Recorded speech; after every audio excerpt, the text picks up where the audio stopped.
नमस्कार, आप देख रहे हैं इंडिया न्यूज। आपके साथ में ममता तिवारी। वक्त तो चला हरियाणा विशेष का। मुख्यमंत्री मनोहर लाल की अध्यक्षता में हरियाणा कैबिनेट की अहम बैठक हुई। बैठक में 31 एजेंडों पर चर्चा हुई, जिसमें बेरी में मंदिर के लिए अलग बोर्ड, निगम के दायरे से बाहर आने वाली कॉलोनियों के लिए अलग एक्ट, बुजुर्गों की पेंशन को पीपीपी से जोड़ना, साथ ही स्टार्टअप पॉलिसी जैसे कई अहम फैसलों पर कैबिनेट ने अपनी मंजूरी दी है। कैबिनेट की बैठक में मुख्यमंत्री मनोहर लाल ने कैबिनेट फैसलों की जानकारी दी।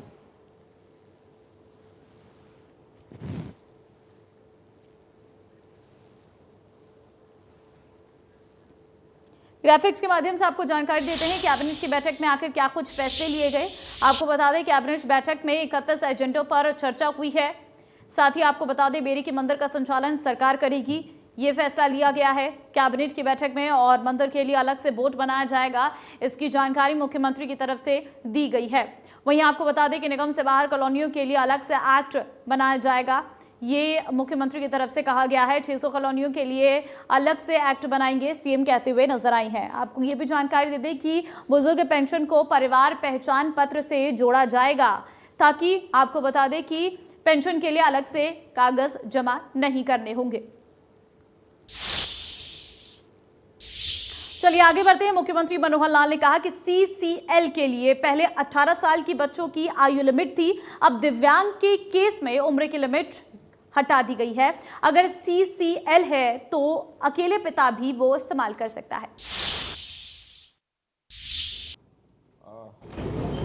एक एजेंडा जिसके अंदर महिलाओं को सीसीएल की एक जो सुविधा दी जाती है, 2 साल की सीसीएल उनको मिलती है। उसमें जिन बच्चों के जो 2 बड़े बच्चे होते हैं उन्हीं की 18 वर्ष की आयु तक उनकी देखरेख के लिए वो ले सकती हैं। लेकिन उसमें एक संशोधन किया है कि अगर कोई बच्चा दिव्यांग है तो उसमें आयु लिमिट हटा दी गई है कि उसके बाद भी उसका उपयोग वो कर सकते हैं। और इसी प्रकार एक दूसरा संशोधन है कि मान लो पिता रह गए अकेले, सिंगल फादर, किसी कारण से पत्नी की मृत्यु हुई तो पति रह गए, फिर वो जितनी बची हुई लीव है वो पिता भी उसको एंजॉय कर सकते हैं। इस प्रकार का संशोधन। चलिए आगे बढ़ते हैं। साथ ही कैबिनेट की बैठक में माता भीमेश्वरी देवी मंदिर बेरी झज्जर का श्राइन बोर्ड बनाने का भी फैसला हुआ है। एक विषय बेरी जिला झज्जर, वहाँ श्री माता भीमेश्वरी देवी मंदिर एक आश्रम है। इसका कई वर्षों से बीच बीच में विषय आता रहा कि उसको टेक ओवर करें, कोई कमेटी बनाएं, जैसा भी करें। लेकिन अब वो अल्टीमेटली एक कोर्ट में केस गया तो कोर्ट ने कहा कि सरकार को एक फाइनल डिसीजन लेना चाहिए, जो भी डिसीजन लेना, ताकि लोगों को पता लग जाए। उसमें आज डिसीजन लिया कि उसको टेक ओवर करेंगे। श्री माता भीमेश्वरी देवी मंदिर का एक श्राइन बोर्ड बनेगा और उसको टेक ओवर करने का निर्णय ये भी कर लिया गया। साथ ही वृद्धावस्था पेंशन पर बोलते हुए मुख्यमंत्री मनोहर लाल ने कहा कि वृद्धावस्था पेंशन के लिए अब बुजुर्ग को पेंशन नहीं, परेशान नहीं होना पड़ेगा, बुजुर्गों को अप्लाई नहीं करना पड़ेगा, पीपीपी के जरिए काम सुगम होगा। वृद्धावस्था पेंशन जैसा 60 साल के बाद वृद्धावस्था सम्मान भत्ता जो मिलता है, उसका प्रोसीजर वो हमने बहुत सरल कर दिया है। उसको आज कैबिनेट ने पारित किया है कि अब किसी को अप्लाई करने की आवश्यकता नहीं रहेगी, बल्कि परिवार पहचान पत्र के अंतर्गत जिसकी 60 साल आयु हो गई है और उसकी आय भी जो है वो विद इन लिमिट्स है, जो लिमिट 2 लाख की बनाई हुई है वो है, और उसका जो डाटा है वो सब परिवार पहचान पत्र की ओर से, क्रिड की ओर से और सोशल जस्टिस डिपार्टमेंट को दिया जाएगा। सोशल जस्टिस डिपार्टमेंट ने जस्ट एक कंसेंट फॉर्म वो साइन कराना है और कंसेंट फॉर्म साइन कराते ही और उसकी ओल्ड एज पेंशन शुरू हो जाएगी। अब किसी को ओल्ड एज पेंशन बनवाने के लिए फार्म भर करके और दफ्तरों के चक्कर काटना, इधर जाना उधर जाना, 10 प्रकार की वेरिफिकेशन कराना, वो सब खत्म कर दिया है। इसलिए एक ओल्ड एज जो पेंशन है इसकी व्यवस्था को ये हमने सरल कर। वहीं कैबिनेट की बैठक में फैसला हुआ कि 2000 के करीब अवैध कॉलोनियों में से 600 का रजिस्ट्रेशन किया गया है। इनके लिए बिल लाना होगा, जिसको कैबिनेट ने मंजूर किया है। अनऑथराइज्ड कॉलोनीज चाहे वो नगर पालिका के अंदर हैं चाहे नगर पालिका की सीमा के बाहर हैं, इनको ऑथराइज करने के लिए अर्बन लोकल बॉडीज ने नगर पालिका क्षेत्र का तो एक्ट पिछले विधानसभा सत्र में बना दिया था, लेकिन बहुत सी कॉलोनीज ऐसी हैं जो नगर पालिका क्षेत्र से बाहर हैं, नगर निगम क्षेत्र से बाहर बनी हैं। ये भी लगभग 2000 कॉलोनीज हैं, लेकिन अभी उसमें से 600 के आसपास रजिस्ट्रेशन लोगों ने कर दिया है। उसके भी एक्ट की आवश्यकता है, तो उसकी एक्ट को लाने के लिए आज कैबिनेट ने वो एजेंडा पारित किया है, ताकि अगले आने वाले सत्र में उसका एक्ट बनाया जाए और ये जो अनऑथराइज कॉलोनीज हैं इनको जो शर्तें पूरी करेंगे उन शर्तों को पूरी करने के बाद उनको भी ऑथराइज कर दिया जाए डेवलपमेंट चार्जेस लेकर के। और हरियाणा कैबिनेट की बैठक में कई पॉलिसी पर मुहर लगी है। कौन कौन सी वो पॉलिसी है आपको बताते हैं ग्राफिक्स के माध्यम से। आपको बता दें कि Haryana state data centre policy, startup policy 2022 को मंजूरी मिली है। नए आइडिया पर सरकार मदद करेगी, ये कैबिनेट के फैसले हैं। और अभी हरियाणा में 5000 स्टार्टअप चल रही हैं, ये जानकारी दी गई मुख्यमंत्री की तरफ से। और Haryana state data centre policy को मंजूरी दी गई है। साथ ही आपको ये भी बता दें कि सरकारी और निजी डाटा सेंटर खोले जाएंगे।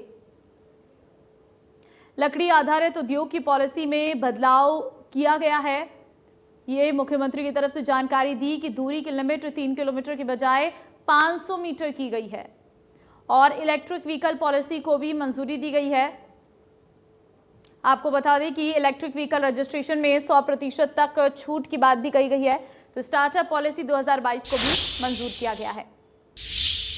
चलिए आगे बढ़ते हैं। हरियाणा कैबिनेट ने स्टार्टअप पॉलिसी 2022 को मंजूरी दे दी है।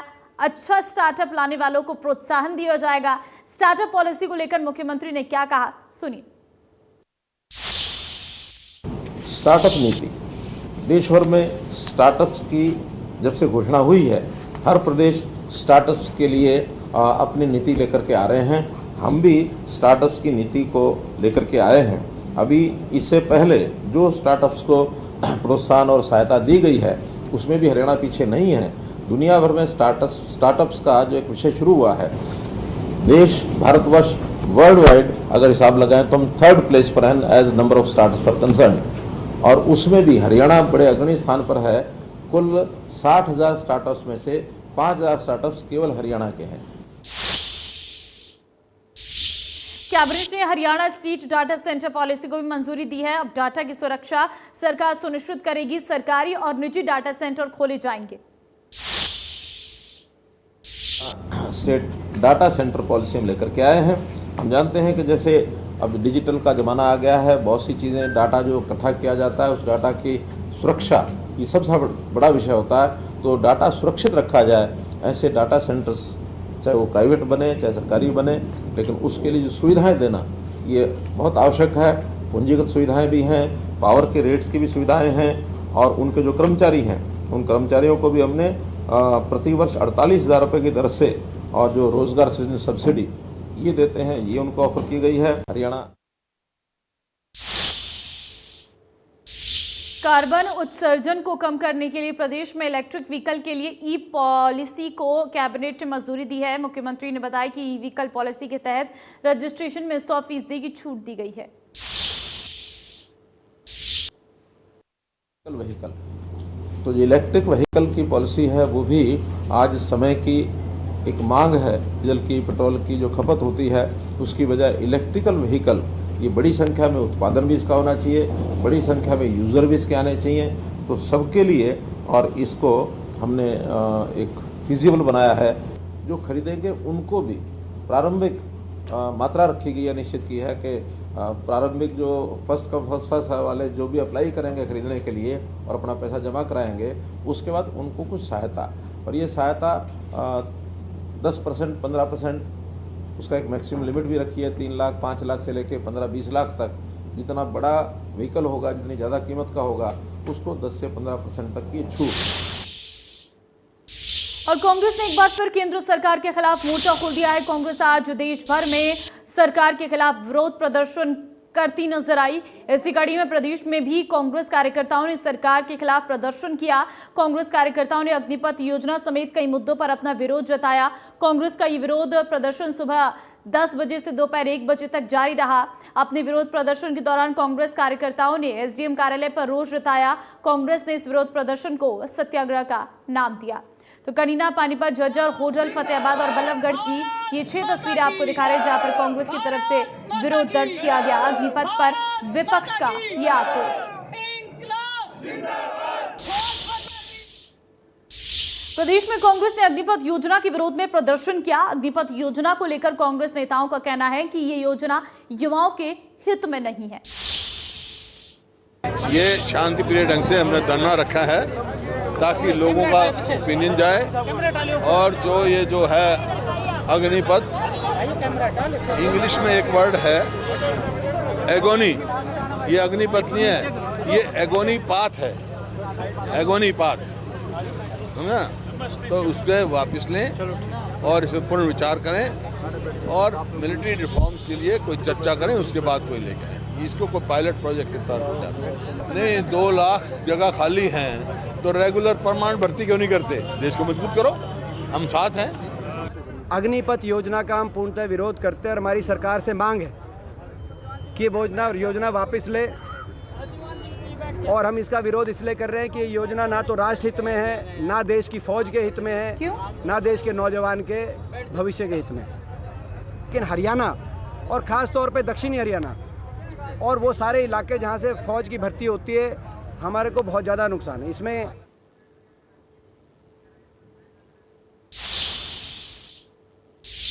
वहीं इनेलो के प्रदेश अध्यक्ष नफे सिंह राठी ने कहा कि केंद्र की बीजेपी सरकार किसानों और जवानों पर कुठाराघात कर रही है। अग्निपथ योजना के तहत युवाओं को सेना में भर्ती करके सरकार अडानी और अंबानी के लिए बैरल सेना खड़ी करवाना चाहती है। ऐसी योजना लाकर सरकार आग से खेल रही है। लगभग 3.5 साल से भर्ती नहीं हो रही है सेना, और अगर सेना की भर्ती होती तो हरियाणा के कई लाख बच्चे जो बेरोज़गार घूम रहे हैं वो सेना में भर्ती होते देश की सेवा। अब जो ये योजना बनाई, ये योजना देश की सेनाओं की रक्षा करने के लिए, देश में अंदरूनी हालात को ठीक रखने के लिए सेना की भर्ती की जाती है। लेकिन जिस हिसाब की योजना बनाई है वो योजना ठीक नहीं है। 4 साल के लिए भर्ती करना, फिर वो बच्चे कहाँ जाएंगे? 6 महीने की ट्रेनिंग लेकर के उनको फील्ड में उतारना, वो कैसे देश की सेनाओं की रक्षा करेंगे, सीमाओं की? ये इस किस्म की जो नीतियाँ बना कर सरकार थोप रही है। कहते हैं 4 साल के बाद में उनको कंपनियों में नौकरी लगाएंगे। कंपनियों में नौकरी नहीं लगाएंगे, वो अडानी और अंबानी की कंपनियों में नौकरी लगेंगे और उनकी सेना, एक पैरेलल सेना खड़ी करने का प्लान जो सरकार का है, ये ठीक नहीं है। ये समझ में आ गया देश के युवाओं को, इसलिए सरकार किसानों और जवानों पर ही कुठाराघात कर रही है। चलिए आगे बढ़ते हैं। रोहतक पहुंचे विधानसभा अध्यक्ष ज्ञानचंद गुप्ता ने अग्निपथ को लेकर कांग्रेस पर निशाना साधते हुए कहा कि अग्निपथ को लेकर जितना भी विरोधी पार्टियां हैं, खासकर कांग्रेस पार्टी, देश में अपना जनाधार खो दिया है। और ये जो अग्निपथ का विरोध है, ये भी जो विरोधी पक्ष है, चाहे कांग्रेस चाहे दूसरी अन्य पार्टियां हैं, उनका जिस प्रकार से आज पूरे देश के अंदर उनका स्थान गिरता जा रहा है, लोग उनको नकार रहे हैं, ऐसे अवसर पर वो ऐसे युवाओं को पथभ्रष्ट करने के लिए, मिसगाइड करने के लिए इस प्रकार का प्रचार कर रही हैं। अग्निपथ पर विपक्ष के आक्रोश के बीच मुख्यमंत्री मनोहर लाल ने कहा कि अग्निपथ योजना युवाओं और समाज के हित में है। सरकारों के साथ साथ कॉरपोरेट भी अग्निवीरों को नौकरी देने के समर्थन में है। ना बने कि जो युवक 21 साल की आयु में या उससे कम आयु में आर्मी की एक स्कीम के अंदर जाता है, वहाँ उसको 4 साल के बाद अगर वापस लौटना पड़ा, 25% तो सरकार ने भी कह दिया कि उसमें सिलेक्शन करेंगे, 25% तो सही होंगे, लेकिन 75% अगर वापस आते हैं तो मेरा कहना है कि वो अपना कोई ना कोई चीज़ साथ लेकर के आ रहे हैं। वो जैसे गए थे वैसे नहीं आ रहे हैं, वो ट्रेनिंग लेके आ रहे हैं, मन में एक विचार अच्छा लेकर के आ रहे हैं, कुछ 12-15 लाख रुपए की राशि साथ लेकर के आ रहे हैं, अगर 10वीं 11वीं में है तो +2 की डिग्री लेकर के आ रहे हैं। तो एक नागरिक के नाते से जो कई गुण आदमी विकसित होते हैं, उस नाते से वो वापस लौट रहे हैं। इसलिए उनके जाने में और उनके वापस लौटने में जो उनके जीवन का अंतर है, इसको हर कोई स्वीकार करेगा। प्राइवेट जगत ने भी, कॉर्पोरेट जगत ने भी कह दिया कि हम इनको लेने के लिए तैयार हैं। हम भी यहाँ जब अपने यहाँ भर्ती कराते हैं तो सबकी ट्रेनिंग करानी पड़ती है, सबको एथिक्स की बातें सिखानी पड़ती हैं। तो एथिक्स और ट्रेनिंग वहाँ तो 4 साल में उनको कुछ ना कुछ मिलेगा ही। इसलिए उन सब चीज़ों का आकर्षण आज तो हमने घोषणा की है। मैं समझता हूँ कि बाकी भी सरकारें इसको, इस रास्ते को जरूर अपनाएंगी। अस्थिरता ना बने कि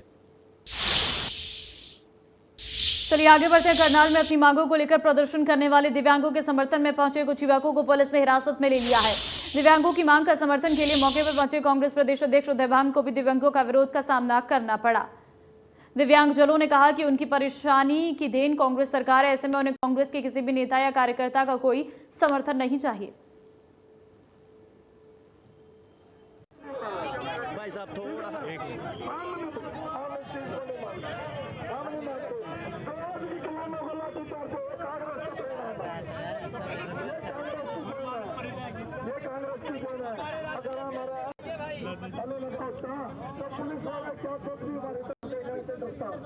हमारे राष्ट्रीय अध्यक्ष जी को लाइए, तत्काल दिव्यांगों के साथ जो क्रूरतापूर्वक जो पुलिस ने जो व्यवहार किया है, उसकी हमारी पार्टी सख्त उसकी भर्त्सना करती है और ये डिमांड करती है कि इनकी जो है ना तुरंत इनकी मांग को मंजूर किया जाए। और ये सरकार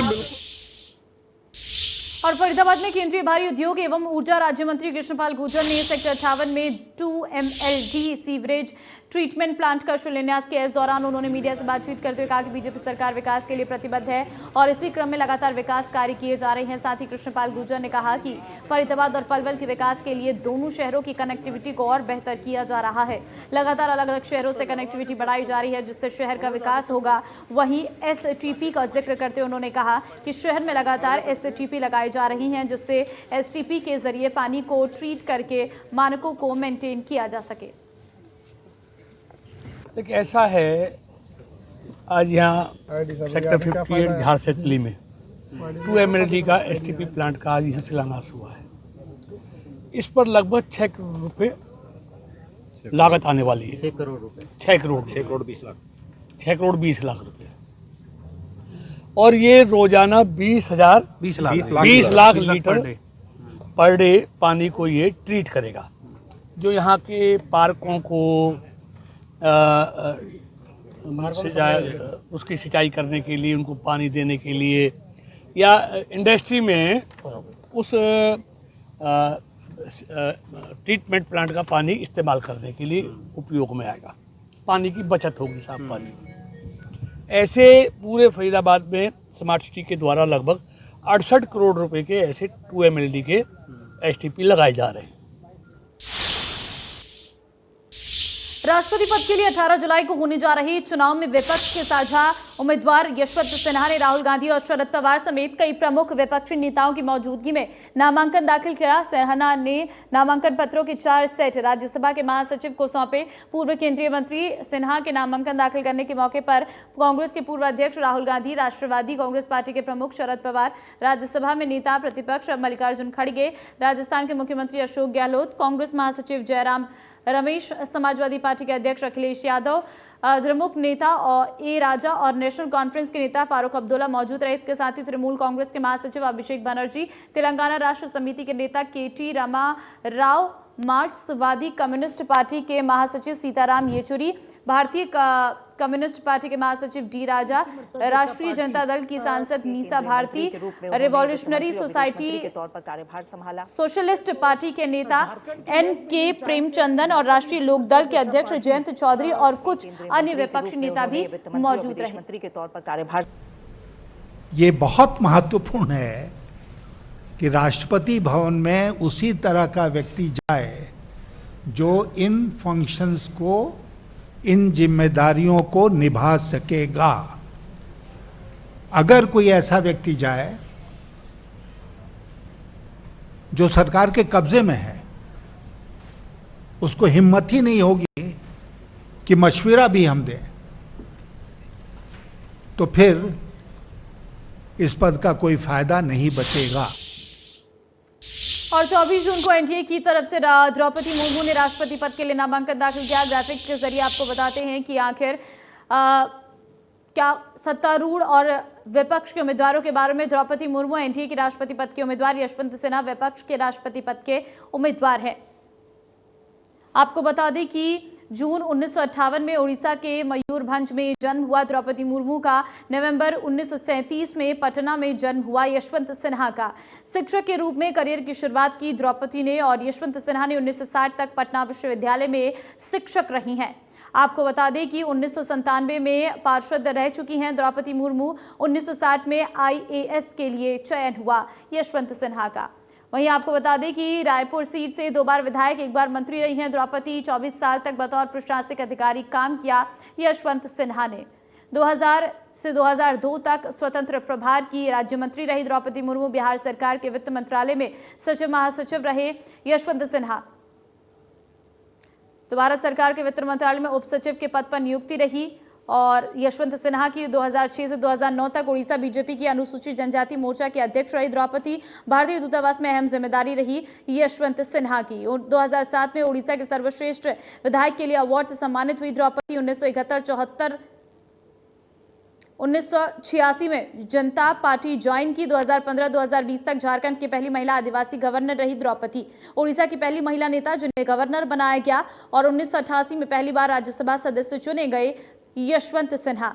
1990 से 91 में चंद्रशेखर सरकार में वित्त मंत्री के पद पर रही। आपको बता दें 1998-2000 तक वाजपेयी सरकार में वित्त मंत्री रहे। 2002 में विदेश मंत्रालय का पद संभाला।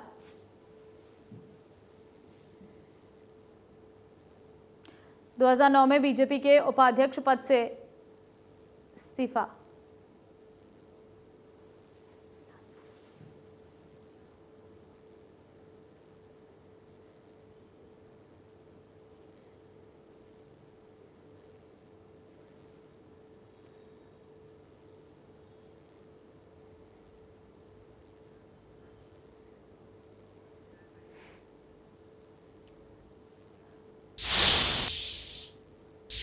आगे बढ़ते हैं। हिसार हरियाणा में पिछले 2 दिनों से गर्मी लगातार बढ़ती जा रही है। उमस बढ़ने से गर्मी काफी बढ़ गई है। हिसार में तापमान 43 डिग्री पहुंच गया है। अगर मौसम विभाग की बात की जाए तो मौसम विभाग का कहना है कि 29 और 30 जून को मानसून की बारिश आएगी। इससे लोगों को राहत मिलेगी। मौसम विभाग के वैज्ञानिकों का कहना है कि अगले 2 दिनों में हुकूमत वाली गर्मी पड़ेगी और 29 जून को मानसून की पहली बारिश हरियाणा में आ सकती है। इसके बाद ही लोगों को गर्मी से राहत मिलेगी।